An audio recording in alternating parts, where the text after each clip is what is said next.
പുതിയൊരു വീഡിയോയിലേക്ക് എല്ലാവർക്കും സ്വാഗതം. അപ്പോൾ നമ്മുടെ ലാസ്റ്റ് വീഡിയോ ആയ മഞ്ചനായിക്കംപട്ടി ഗ്രാമത്തിൽ നിന്ന് ബസ്സൊക്കെ പിടിച്ച് ഉച്ചയോടുകൂടി വീണ്ടും പളനിയിലേക്ക് എത്തി. രാവിലെ പളനിയിൽ നിന്നായിരുന്നു മഞ്ചനായിക്കംപട്ടിയിലേക്ക് പോയത്. അപ്പോൾ എന്തായാലും നമുക്ക് ഇവിടുത്തെ നഗരത്തിൻ്റെ കുറച്ച് കാഴ്ചകളിലേക്കൊക്കെ പോകാം. ആദ്യം തന്നെ പളനി വന്നിട്ട് എനിക്ക് ഏറ്റവും ആഗ്രഹം എന്ന് പറയുന്നത് ഇവിടുത്തെ കുതിരവണ്ടിയിൽ കയറുന്നതാണ്. ഞാൻ കുറേ തവണ പളനിയിൽ വന്നിട്ടുണ്ടെങ്കിലും ഇതുവരെ കുതിരവണ്ടിയിൽ കയറിയിട്ടില്ല. അപ്പോൾ ഇവിടെ കുറേ കുതിരവണ്ടികളൊക്കെ നിർത്തിയിട്ടുണ്ട്. എല്ലാം റൈഡിനൊക്കെ പോകാനായിട്ട് ഇങ്ങനെ തയ്യാറായിട്ട് നിൽക്കുക കേട്ടോ. അണ്ണാ ഒരു ചെറിയ റൈഡ് പോകണം. ചവിട്ടി കയറിക്കോട്ടെ. ആ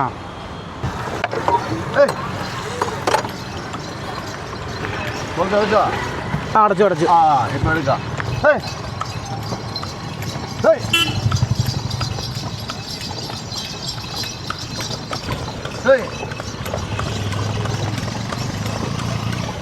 கொஞ்சம் பேக்கிலே இருக்கணும், முன்னோட்டு வரக்கூடாது. பேக்கிலே இருக்க இதற்கு பேலன்ஸ் வேணும்.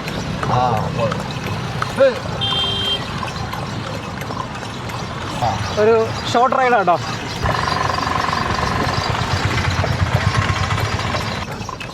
അണ്ണൻ്റെ പേരെന്താ? നാഹൂർ. നാഹൂർ. കുതിരയുടെ പാപ്പാത്തി. പാപ്പാത്തി.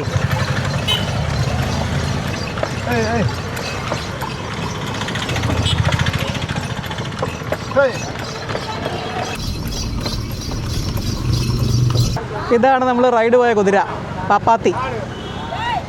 ഈ കറുകപ്പുല്ലാണ് ഇട്ട് കൊടുത്തേക്കണേ. ഇവിടെ നമുക്ക് നിറയെ കുതിരവണ്ടികൾ കാണാം. എല്ലാവരും ഇങ്ങനെ റൈഡൊക്കെ പോകാനായിട്ട് ഇങ്ങനെ റെഡി ആയിട്ട് നിൽക്കുവാണ്. ഇന്നൊരു ഞായറാഴ്ചയാണ്, അതുകൊണ്ട് തന്നെ അമ്പലത്തിൽ നല്ല തിരക്കുണ്ട്. അപ്പോൾ ഇവിടുന്ന് തുടങ്ങി നേരെ പളനി അമ്പലത്തിൻ്റെ താഴെ വരെ കൊണ്ടുപോകും. തിരിച്ചിവിടെ വരും. അതിന് 200 രൂപയാണ് ചാർജ് ആക്കുന്നത് കേട്ടോ. ഇവർ 500 രൂപ എന്നൊക്കെ പറയും. 500 രൂപയ്ക്ക് ഈ റൗണ്ട് അടിക്കുക എന്നൊക്കെ പറയും കേട്ടോ. എന്തായാലും ഒന്ന് എക്സ്പീരിയൻസ് ചെയ്യണമെന്നുണ്ടായിരുന്നു. അതുകൊണ്ട് നമ്മളൊരു ഷോർട്ട് റൈഡ് എടുക്കുകയാണ് ചെയ്തത്. അതിൻ്റെ അകത്തിരുന്നിട്ട് നല്ലപോലെ വീഡിയോ ഒന്നും എടുക്കാൻ പറ്റില്ല കേട്ടോ. അത് കുലുങ്ങിയാണ് യാത്ര. അണ്ണ എത്ര വർഷമായി തൊഴിൽ ചെയ്യാൻ തുടങ്ങിയിട്ട്? 40 വർഷമായി. ഈ പളനിയിൽ വന്ന് എത്ര കുതിര ഇருக்கு മൊത്തം? 100 കുതിര മൊത്തം ഇருக்கு. ആ ഒരു ദിവസം എന്നാ കിടക്കും മൊത്തം? ആ ഞായറാഴ്ച ആയതുകൊണ്ട് ആളുണ്ടല്ലേ? ആ 400 രൂപ വേണോ? ആ ഈ പുല്ലിന് 400 രൂപ വേണമെന്ന് പറഞ്ഞു ഒരു ദിവസത്തേക്ക്. ആ ഈ കുതിരയ്ക്ക് കഴിക്കാനുള്ള പുല്ലൊക്കെ കണ്ടോ സ്റ്റോർ ചെയ്തേക്കുന്നത് കണ്ടോ? ഈ വണ്ടിയുടെ അടിഭാഗത്താണേ. അപ്പോൾ ഇവിടേക്ക് പുല്ല് കൊണ്ട് ഇറക്കിയേക്കുന്നതാണ് കുതിരയ്ക്ക് കൊടുക്കാനായിട്ട്. കറുകപ്പുല്ലല്ലേ? കറുകപ്പുല്ല്, അറുകമ്പുല്ലേ? ആ കറുകപ്പുല്ല. എന്തേലും ആവട്ടെ. ഇതാണ് കുതിര കഴിക്കണ പുല്ല്. പല വർണ്ണങ്ങളിലൊക്കെ ആയിട്ട് ഇങ്ങനെ ധാരാളം കുതിരവണ്ടികൾ ഇങ്ങനെ നിൽക്കുന്നതാണ്. ഒരു കാലത്ത് പണ്ടൊക്കെ എന്ന് പറഞ്ഞാൽ ഈ പളനി വന്നു കഴിഞ്ഞാൽ ഇതിപ്പം ഒരു വിനോദത്തിന് വേണ്ടിയിട്ട് മാത്രമാണ്. ഇപ്പോൾ കുതിരേനെ പണ്ട് പളനിയിൽ വന്നു കഴിഞ്ഞാൽ കുതിരവണ്ടിയായിരുന്നു. അതായത് നമ്മളിപ്പോൾ ഓട്ടോയൊക്കെ പിടിക്കുന്ന പോലെ തന്നെ കുതിരക്കുളമ്പടിയുടെ ശബ്ദം കേട്ടിരുന്ന തെരുവുകളൊക്കെയാണ്. ഇപ്പോൾ ആളുകൾ വന്നിട്ട് ജസ്റ്റ് ഒരു റൈഡിന് വേണ്ടിയിട്ടാണ് എടുക്കുന്നത്. അപ്പോൾ മധുരയിൽ പണ്ട് സൈക്കിൾ റിക്ഷ, മധുരയിൽ മദ്രാസിലൊക്കെ ചെന്നതിന് സൈക്കിൾ റിക്ഷയായിരുന്നു. സൈക്കിൾ റിക്ഷ, കുതിരവണ്ടി, അതൊക്കെ അന്ന് നമ്മൾ ഗതാഗത സൗകര്യത്തിന് വേണ്ടിയിട്ട് അപ്പോൾ ഒരു സ്ഥലത്തു നിന്ന് ഒരു സ്ഥലത്തേക്ക് പോകാനായിട്ടായിരുന്നു. പക്ഷേ ഇന്ന് അങ്ങനെയല്ല. ഇന്നൊരു ഫൺ എന്നുള്ള രീതിയിലാണ് നമ്മൾ കുതിരവണ്ടിയിലൊക്കെ കയറുന്നത്. അപ്പോൾ ആ കാണണം കണ്ടോ പളനിമല മുരുകൻ. എന്തായാലും ഇവിടുന്ന് അമ്പലത്തിൻ്റെ താഴെ വരെ നടക്കാമെന്ന് വിചാരിച്ചു. എനിക്ക് തോന്നണേ അമ്പലത്തിൻ്റെ അങ്ങോട്ട് മേളിലേക്ക് ക്യാമറ അലോ ചെയ്യില്ല എന്ന് തന്നെയാണ് വിചാരിക്കുന്നത് കേട്ടോ. അപ്പോൾ ഈ വഴിയിലൊക്കെ ഇങ്ങനെയുള്ള മുഖങ്ങൾ നമുക്ക് കാണാവേ. കണ്ടോ പൈസയൊക്കെ വാങ്ങിക്കാനായിട്ട്. അത് നോക്കി. ഈ റോഡ് സൈഡിൽ തന്നെ നമുക്ക് ധാരാളം ലോഡ്ജുകളും ഹോട്ടലുകളൊക്കെ കാണാം. ഒരു 500 രൂപ മുതൽ റേറ്റ് സ്റ്റാർട്ട് ചെയ്യുന്നു. അതിൻ്റെ നിലവാരം അനുസരിച്ച് അതിൻ്റെ മേളിലേക്കാണ് റേറ്റ് കാര്യങ്ങളെല്ലാം വരുന്നത് കേട്ടോ. കുതിരകളിങ്ങനെ ഫുൾ ടൈം ഓടിക്കൊണ്ടിരിക്കുകയാണ്. അതുപോലെ തന്നെ വൃത്തി എന്ന് പറയുന്നതില്ല. ശരിക്കും പ്രത്യേകിച്ച് എടുത്ത് പറയുകയാണെന്നുണ്ടെങ്കിൽ പളനി ബസ് സ്റ്റാൻഡിൻ്റെ പരിസരം എൻ്റെ പൊന്നു മൂക്ക് പൊത്താതെ അങ്ങോട്ട് കയറാൻ പറ്റില്ല നമുക്ക്. അതുപോലെയാണ്. പിന്നെ ഈ രാത്രി ആയി കഴിഞ്ഞാൽ മൊത്തം ഈ എന്താ പറയുക ഫിക്സ് എടുക്കുന്നവരും അങ്ങനെയുള്ള ഒരുപാട് ആളുകൾ ആ സ്റ്റാൻഡിലൊക്കെ കിടന്നുറങ്ങണം. കുഞ്ഞു കുട്ടികൾ വരെ. നമുക്ക് ശരിക്കും ഭയങ്കര വിഷമം തോന്നുന്ന കാഴ്ചകളൊക്കെ ആട്ടോ. അത് കൊച്ചു പിള്ളേരെ കൊണ്ട് ഫിക്സ് അടിപ്പിക്കുന്നു. അപ്പോൾ ഈ സ്ട്രീറ്റിൽ ചെറിയ ഉന്തുവണ്ടിക്കടകളിൽ പല രീതിയിലുള്ള കച്ചവടങ്ങൾ നടത്തുന്ന ധാരാളം പേരുണ്ടേ. കണ്ടോ ഒത്തിരി പേര് തലയൊക്കെ മുട്ടയടിച്ചിട്ട് പോകുന്നുണ്ടോ. കുട്ടികൾ തുടങ്ങി പ്രായമായവരൊക്കെ ഉണ്ട്.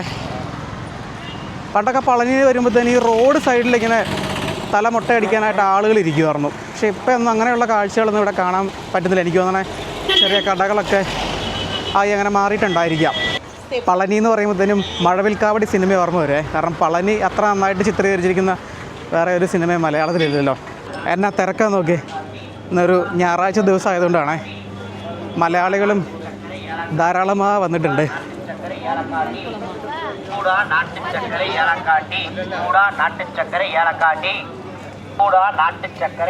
കാപ്പി വിൽക്കുന്ന കേട്ടോ. ഇവിടെയൊക്കെ ധാരാളം കടകൾ നമുക്ക് കാണാം കേട്ടോ.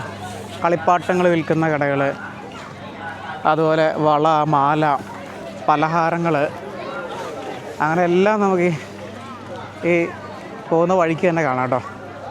ചെറിയ കാവടികളാണേ ഇത്. കുഞ്ഞു കുട്ടികളൊക്കെ ഇങ്ങനെ തല മുട്ടയടിച്ചിട്ട് ഈ കാവടി കൊണ്ട് മല കയറുമല്ലോ, അപ്പോൾ അത് വിൽക്കുന്ന ഒരു കടയാണ് അത്. അതുപോലെ തേങ്ങ ഉടയ്ക്കണമെങ്കിൽ തേങ്ങ, ചെറിയ മാലകൾ, അങ്ങനെയുള്ള പലതരത്തിലുള്ള കച്ചവട സ്ഥാപനങ്ങൾ നമുക്കിത് ഇവിടെ കാണാം കേട്ടോ. അപ്പോൾ നമ്മൾ പളനി മലയുടെ താഴെ എത്തി കേട്ടോ. ഈ ക്യാമറ മേളിൽ അലൗഡല്ല, അവിടെ കൊണ്ടുപോകാനായിട്ട് സാധിക്കില്ല. മൊബൈൽ പോലും കൊണ്ടുപോകാൻ പറ്റില്ല കേട്ടോ. എനിക്ക് തോന്നുന്നു പണ്ടൊന്നും വിഷയമില്ലാറെന്ന് തോന്നുന്നു. ഇപ്പം എന്താണോ അവർ ഭയങ്കര സ്ട്രിക്റ്റായിട്ട് തന്നെ പറയുന്നുണ്ട്.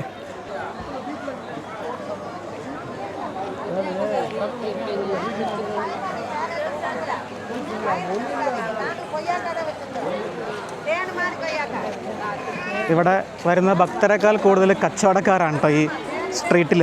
അവരുടെ ഒരു ഉപജീവന മാർഗ്ഗമല്ലേ, നമ്മളെപ്പോലെയുള്ളവരെ ലക്ഷ്യം വെച്ചല്ലേ അവരും ജീവിക്കുന്നത്. 10 മുതൽ ബൊമ്മ വളയൊക്കെ അല്ലേ? വളയും കാര്യങ്ങളൊക്കെ 10 മുതലുണ്ടെന്ന് പറഞ്ഞത്. ബൊമ്മയ്ക്ക് എന്നാ വില? 100 രൂപ മുതൽ സ്റ്റാർട്ടിങ് അല്ലേ? ഏതാ ഇതാ? 100 രൂപ. എല്ലാം 100 രൂപയാണോ? എല്ലാം 100 രൂപയുടെ അല്ലേ? അപ്പോൾ എന്തായാലും നമ്മുടെ യാത്ര അതേ ഈ ഗേറ്റിൻ്റെ ഇവിടെ കൊണ്ട് അവസാനിക്കുവാണ്. എന്നാലും അപ്പുറത്തേക്ക് കയറ്റി വിടില്ല കേട്ടോ. അപ്പോൾ ഇവിടെ നിന്നാൽ ആളുകളൊക്കെ മേളിലേക്ക് കയറി പോകുന്നതാണ് കേട്ടോ, സ്റ്റെപ്പ് വഴി. എത്ര 1008 സ്റ്റെപ്പ്, എത്ര സ്റ്റെപ്പാണ് ഉള്ളത്? അത്രയും സ്റ്റെപ്പ് നടന്ന് വേണം മേളിലെത്താനായിട്ട്. അതുപോലെ തന്നെ ആ ഒരു സൈഡിലായിട്ട് ട്രാമുണ്ട്, മറ്റേ ഈ റോപ്പ് വേ സിസ്റ്റം ഉണ്ട് കേട്ടോ. അപ്പോൾ അതിലേ ഇറങ്ങി വരാം, വയ്യാത്തവർക്കൊക്കെ അതും ഉപയോഗിക്കാം. കുഞ്ഞിക്കുട്ടികളുടെ തല മുട്ടയടിച്ച് എടുത്തുകൊണ്ട് വേണം നോക്കി, ചന്ദനൊക്കെ തൂത്ത്. ശരിക്കും ഈ പളനി അമ്പലത്തിനെ ആശ്രയിച്ച് ഒരുപാട് ആളുകളാണ് ജീവിക്കുന്നത്, കച്ചവടങ്ങൾ ചെയ്ത്. ഹോട്ടലുകളും ചെറിയ കടകളും വഴിയോര കച്ചവടങ്ങൾ, പഴക്കച്ചവടം, പൂക്കച്ചവടം, മാല, അങ്ങനെ ചെറിയ ചെറിയ കച്ചവടങ്ങൾ. ഇതൊക്കെ പോരാത്തതിന് ഈ ഭിക്ഷാടനം, അതും കുട്ടികളെ മുൻനിർത്തിയുള്ള ഭിക്ഷാടനം. ശരിക്കും വിഷമം തോന്നുന്നുണ്ടോ? നമ്മുടെ അടുത്ത് വന്നിട്ട് ജീൻസിലൊക്കെ പിടിച്ച് ഇങ്ങനെ തൂങ്ങും പൈസ കൊടുക്കാൻ പറഞ്ഞു. അത് അവർക്ക് പ്രോപ്പറായിട്ട് ട്രെയിനിങ് കൊടുക്കുന്നതുകൊണ്ടാണ് അവരങ്ങനെ ചെയ്യുന്നത്. പക്ഷേ നമുക്ക് അവരുടെ മുഖം കാണുമ്പോഴത്തേനും വീട്ടിലുള്ള നമ്മുടെ കുട്ടികളൊക്കെ ഓർമ്മ വരും, നമ്മൾ കൊടുത്തു പോകും കേട്ടോ.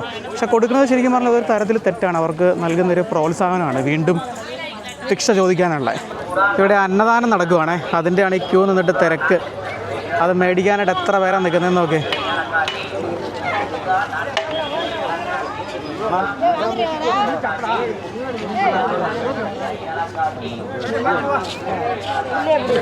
അത് കഴിക്കണമെന്നുണ്ടെങ്കിൽ ഏറ്റവും ബാക്കി പോയി നിൽക്കണം.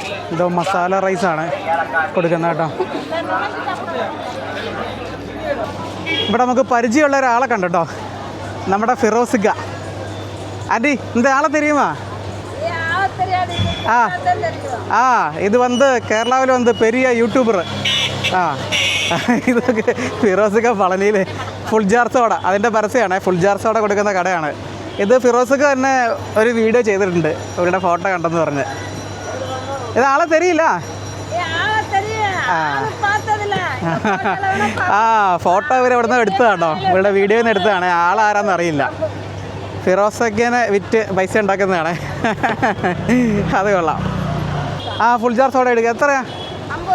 50 രൂപ ഫുൾ ജാർ സോഡയാ? ഒക്കെ നല്ല തണുത്ത എടുത്തോ, തണുത്ത് ഐസ് ഇട്ടോ. ഞാൻ ഐസ് ഇടാൻ പറഞ്ഞപ്പോൾ ഐസ് ഇട്ട് കഴിഞ്ഞാൽ ഫുൾ ജാർ സോഡ പൊങ്ങി വരില്ല എന്നാണ് പറഞ്ഞത്. നമുക്ക് പൊങ്ങി വന്നില്ലെങ്കിൽ കുഴപ്പമില്ല, തണുത്ത് കുടിക്കാമല്ലോ. ഇത് ഇവിടുത്തെ സോഡ നോക്കി. നമ്മുടെ നാട്ടിൽ പണ്ട് ഗോലി സോഡ എന്ന് പറഞ്ഞല്ലേ, ഇവിടെ ഇതേ ഉള്ളൂ ഇപ്പം. ഇതാ കൂടുതൽ കാണണം അല്ലേ. പക്ഷെ ഇതിപ്പോൾ തിരിച്ചു വന്നിട്ടുണ്ട് നാട്ടിലേക്ക്, പല ഫ്ലേവറായിട്ട് അല്ലേ. ഇത് പ്ലെയിൻ സോഡ. പണ്ട് നമ്മുടെ ഈ പെട്ടിക്കടകളിലും എല്ലാ കടകളിലും ഇതായിരുന്നു ഉണ്ടായിരുന്നത് ഒരു കാലത്ത്. തമിഴ്നാട്ടിലെ നമ്മുടെ കേരളത്തിൽ ഇന്ന് കാണാൻ പറ്റുന്ന ഒരുപാട് കാഴ്ചകൾ ഇപ്പോഴും തമിഴ്നാട്ടിലുണ്ട്. എവിടെ വീടോടെ? കോഴിക്കോട്. ആ ഇവിടെ അമ്പലത്തിൽ വന്നതല്ലേ? നമ്മുടെ കേരളത്തിൽ ഫുൾ ജാർ സോഡയുടെ ട്രെൻഡൊക്കെ പോയി. ഒരിടയ്ക്ക് നല്ല ട്രെൻഡായിരുന്നു. കേരട്ടെ?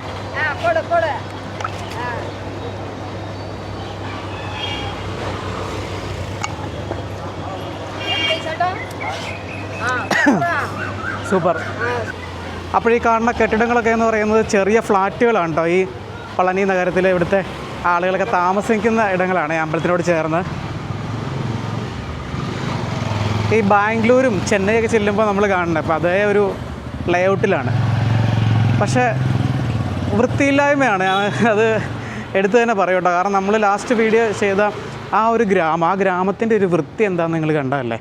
അപ്പോൾ അതിൻ്റെ ഒരു പകുതി പോലും കേട്ടോ ഈ പളനിയുടെ ഒരു പ്രശ്നമാണ് പണ്ട് മുതലേ. അതെ, പൊലിമ വളരെ കുറഞ്ഞ ഒരു നഗരമാണ് ഈ പളനി എന്ന് പറയുന്നത്. എല്ലാം തന്നെ ആ ഒരു പഴയ കാലത്തെ കെട്ടിടങ്ങൾ തന്നെ ഇപ്പോഴും അതേപോലെ വലിയ രീതിയിൽ മാറ്റങ്ങളൊന്നും വന്നിട്ടില്ല എന്ന് തന്നെ പറയണം.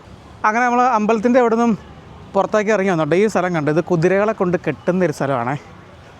ഇവിടെ ഒത്തിരി കുതിരകൾ നിൽക്കുന്നത് കാണാം. ആ കുതിരയുടെ ഇടയ്ക്കൊരു കാട്ടുപന്നിയാണോ അത് നാട്ടുപന്നിയാണോ?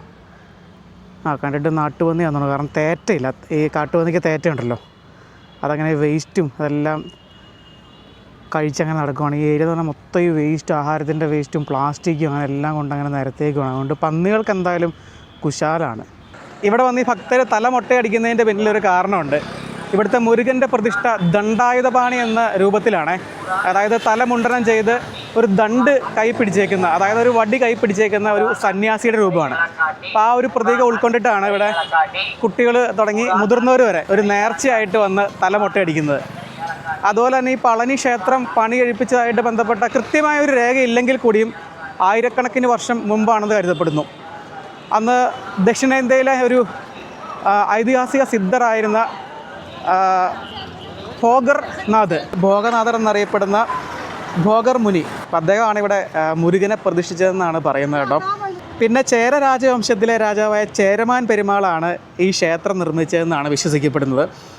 അതിനെക്കുറിച്ചൊരു കഥയൊക്കെ ഉണ്ട്. രാജാവ് ഒരിക്കൽ പളനിക്കുന്നുകളിൽ ഇങ്ങനെ പര്യടനം നടത്തുമ്പോഴത്തേനും മുരുകൻ സ്വപ്നത്തിൽ വന്നൊരു ദർശനം നൽകി.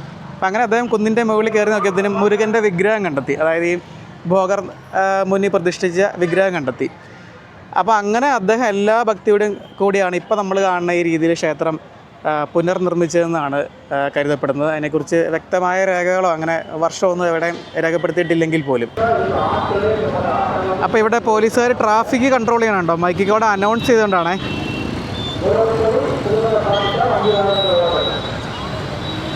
ഈ പളനി ടൗൺ അത്യാവശ്യം വലിയ ടൗണാണ്. ഇത് ടൗണിൻ്റെ ഒരു മധ്യഭാഗം എന്നൊക്കെ പറയാം.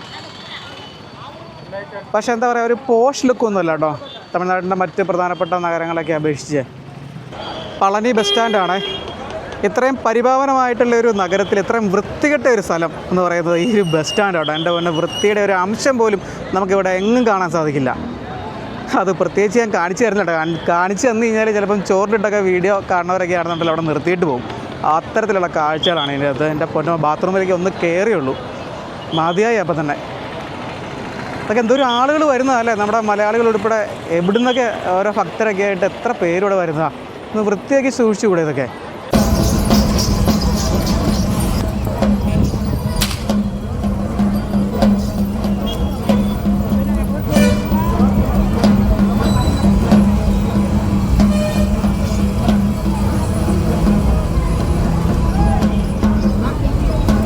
ആ പുള്ളി കാണിക്കണുണ്ടായിരുന്നോ? ആ പുള്ളിയുടെ ഇരിക്കുന്ന ചാട്ടയാണ്. ആ ചാട്ട എടുത്തിട്ട് സ്വന്തം ശരീരത്തിൽ അടിച്ച് മൊത്തം കൈയൊക്കെ അടിച്ച് പൊട്ടിച്ചേക്കുവാണ്. ബ്ലഡൊക്കെ ഒലിച്ചുകൊണ്ടിരിക്കുക. പൈസ വാങ്ങാനുള്ള ഒരു പരിപാടിയാണ്. പ്രാന്തമല്ല എന്നെ പറഞ്ഞതല്ല. ഞാനിത് ബാംഗ്ലൂർ അറിഞ്ഞപ്പോഴും കണ്ടിട്ടുണ്ട്. ഇമാരി വന്നിട്ട് നമുക്ക് പേടിയാണ്. നമ്മുടെ അടുത്തുകൊണ്ടൊക്കെ ചാട്ട അടിക്കും. നമ്മളെ അടിക്കില്ല, പക്ഷേ അവരുടെ സ്വന്തം ശരീരത്തിനാണ് മുറിവ് ഏൽപ്പിക്കുന്നത്. കയ്യിൽ ആ ബ്ലഡ് കാണിച്ചു കൊടുത്തിട്ടാണ് പൈസ ചോദിക്കുന്നത്. അപ്പോൾ അത് കാണുമ്പോൾ തന്നെ ആളുകളൊക്കെ പേടിച്ച് കൊടുക്കുകയുണ്ടോ. എന്ത് പ്രാന്താലേ കാണിക്കുന്നത്. പൈസ ഉണ്ടാക്കാനായിട്ട് എന്തോരം മാർഗങ്ങളുണ്ട്. എൻ്റെ പൊന്നോ, അസ്തമയ സൂര്യൻ്റെ കിരണങ്ങളേറ്റ കെട്ടിടം തിളങ്ങണുണ്ടോ? അതിൻ്റെ പുറകിലായിട്ട് പളനിമല. അവിടെ ദീപങ്ങളൊക്കെ തെളിഞ്ഞു തുടങ്ങി.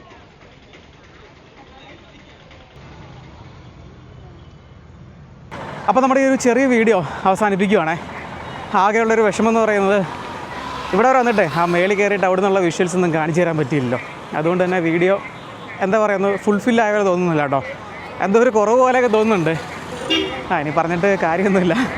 അപ്പോൾ സമയം 6:30 7:15 ബസ്. ഇവിടുന്ന് ഉടുമ്പൽപേട്ട്, ചിന്നാർ, മറയൂർ, മൂന്നാർ വഴി പോകുന്ന വണ്ടിയാണ്. നല്ല അടിപൊളി റൂട്ടാണ്. സൈറ്റിങ്സ് ഒക്കെ ഉള്ള റൂട്ടാണ്. പക്ഷേ രാത്രി ആയതുകൊണ്ട് എങ്ങനെയാണെന്ന് അറിയില്ല. ഞാനെന്തായാലും വിൻഡോ സീറ്റൊക്കെ ബുക്ക് ചെയ്തിട്ടുണ്ട്. അപ്പോൾ ഓക്കെ, എന്തായാലും മറ്റൊരു വീഡിയോ ആയിട്ട് വീണ്ടും കാണാം. അപ്പോൾ ഈ സ്റ്റാൻഡിൽ എന്തൊക്കെയോ പ്രശ്നങ്ങൾ നടന്നിട്ടുണ്ട്. എന്താണെന്ന് വ്യക്തമല്ല. പോലീസ് വന്നിട്ടേ കുറേ പേരൊക്കെ ചുമ്മാ ലാത്തിക്ക് അടിച്ച് ഓടിക്കുമായിരുന്നു. ഈ ഭിക്ഷക്കാർക്കിട്ടൊക്കെ പട്ടപ്പടയെന്ന് നടന്നു കൊടുക്കണം കേട്ടോ. എന്താണെന്നറിയില്ല. ഇനി ആ പുള്ളി ചാട്ട വെച്ചടി അടിയുടെ പ്രശ്നം വല്ലതും ആണേ, അതായിരിക്കില്ല. അതാവാൻ ചാൻസ് കുറവാണ്. എന്തോ പ്രശ്നങ്ങളൊക്കെ നടന്നിട്ടുണ്ട് ഇവിടെ. എന്താണാവോ അവിടെ പോലീസ് ഇപ്പോഴും ഉണ്ട് കേട്ടോ, പോയിട്ടില്ല. ഇത്രയും തമിഴ് വണ്ടികൾക്കിടയിൽ നമ്മുടെ ആനവണ്ടി കാണുമ്പോൾ ഒരു പ്രത്യേക സന്തോഷമല്ലേ. ഈ ബസ്സിനാണ് പോകുന്നത്. KSRTC സൂപ്പർ ഫാസ്റ്റ് തിരുവനന്തപുരം വരെ പോകുന്ന വണ്ടിയാണ്. പളനിയിൽ നിന്ന് തിരുവനന്തപുരം, മൂന്നാർ, പളനി. ഇവിടുന്ന് ഒരു 7 മണിക്കൂർ കൊണ്ട് വീട്ടിലെത്താം.